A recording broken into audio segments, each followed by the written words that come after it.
Coba deh Anda bayangin pemandangan ini.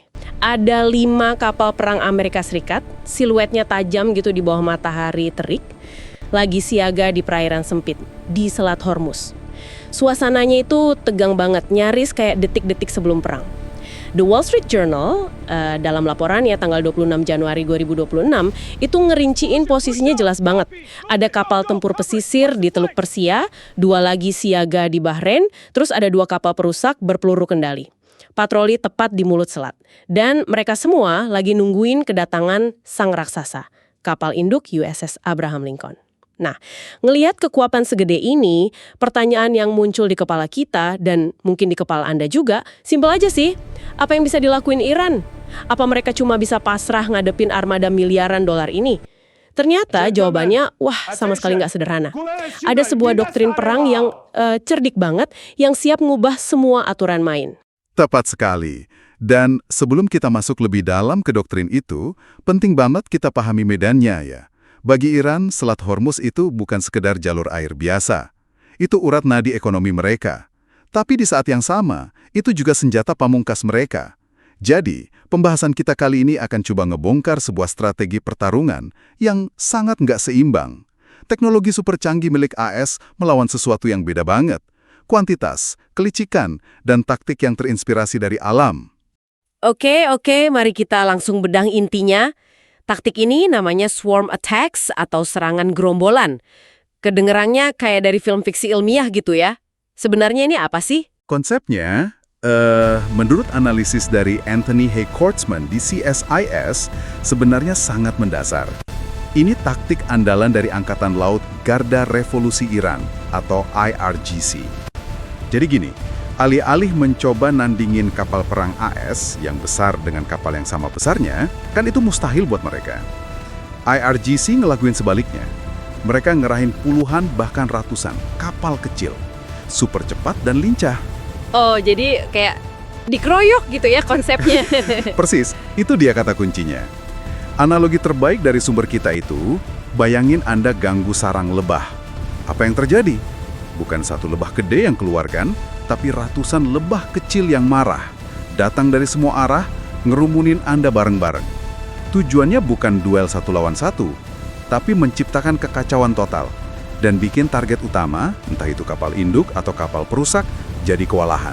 Menarik. Tapi kan kapal perang AS punya sistem pertahanan yang katanya paling canggih di dunia. Kayak sistem Aegis itu. Apa sistem secanggih itu bisa dibikin kewalahan sama kapal-kapal kecil? Nah, disitulah letak cerdiknya taktik ini.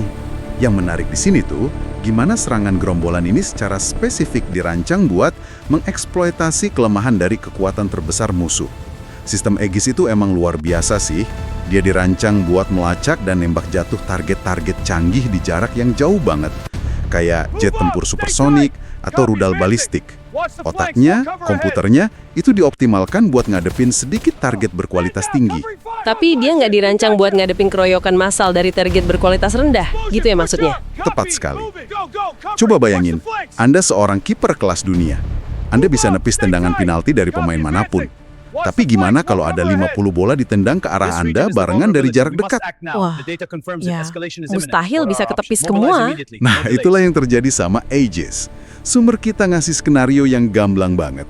Katakanlah Iran ngerahin 50 kapal kecil.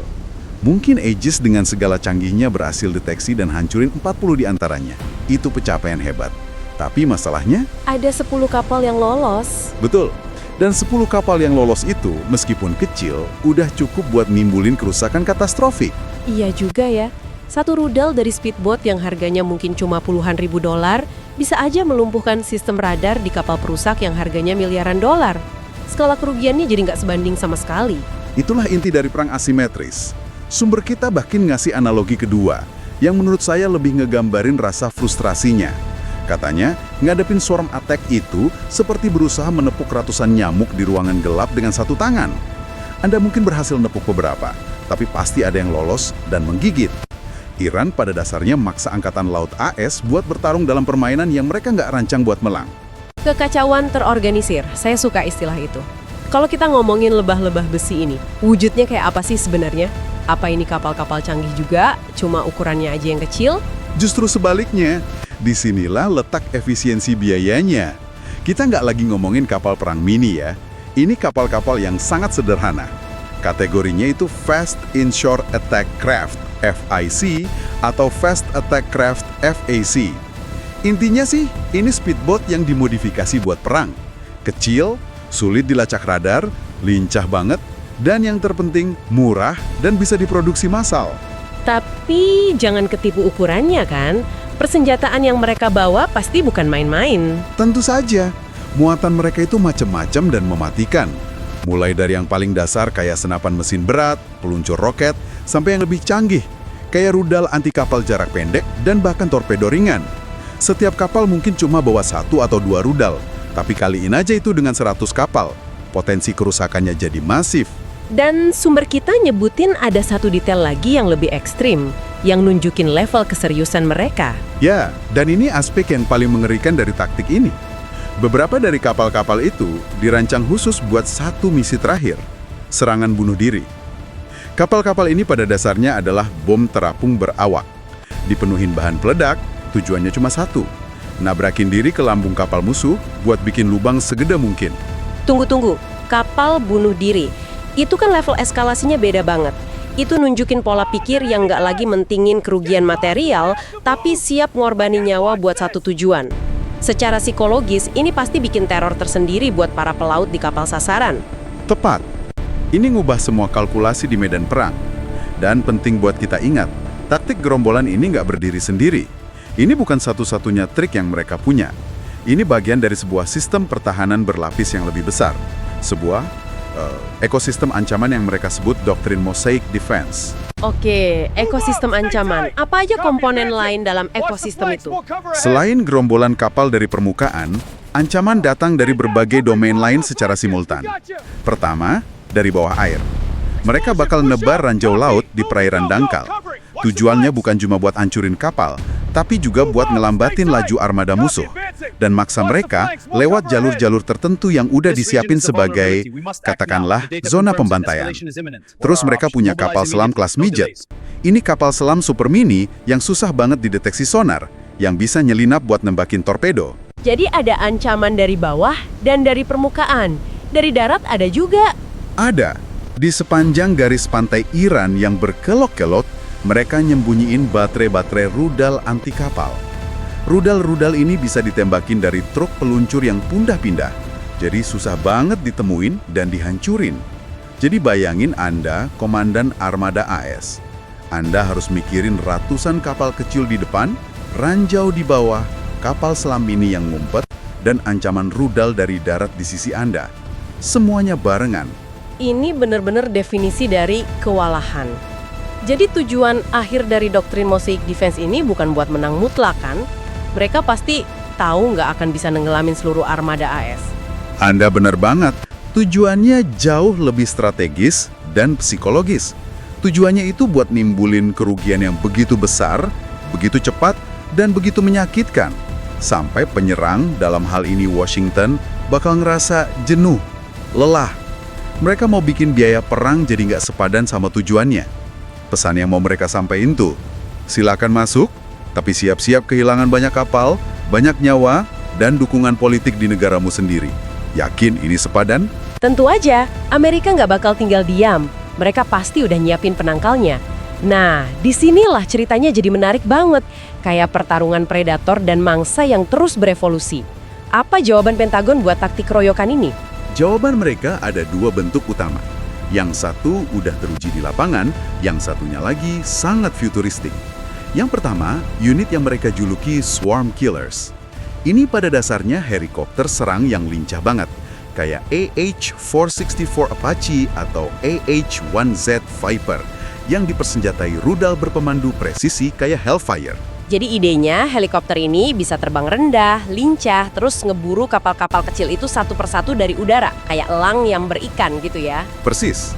Helikopter punya keunggulan ketinggian dan kecepatan buat ngadepin target permukaan yang kecil dan lincah. Tapi penangkal kedua ini yang kedengarannya kayak fiksi ilmiah, namanya Laser Weapon System atau LOS. Senjata laser, beneran?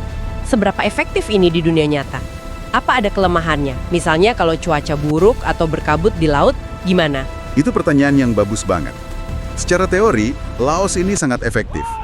Ini senjata laser berenergi tinggi yang dipasang di atas kapal perang. Dia nembakin sinar yang nggak kelihatan dengan kecepatan cahaya ke target. Tujuannya bukan meledakkan, tapi ngebakar. Sinar itu bisa diarahkan ke mesin speedboat dan dalam hitungan detik bikin mesinnya kebakar dan mati total. Keunggulannya, amunisinya hampir tak terbatas selama kapal punya listrik. Tapi kelemahannya, seperti yang Anda duga, yaitu sangat bergantung sama kondisi atmosfer.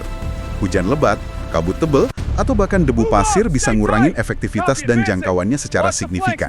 Oke, jadi ini pertarungan antara taktik gerombolan berbiaya rendah ngelawan helikopter dan senjata laser yang super mahal. Tapi, ayo kita fokus ke hadiah utamanya, USS Abraham Lincoln, kapal induk seberat 100.000 ton. Sekalipun ada 10 atau 20 kapal kecil yang berhasil lolos, apa benar mereka bisa nenggelamin monster segede itu? Mungkin kata menenggelamkan kurang tepat ya.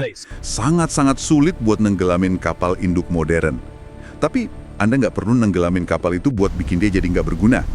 Konsep kuncinya di sini adalah mission kill atau melumpuhkan misi. Maksudnya gimana tuh? Sebuah kapal induk itu kan benteng terapung.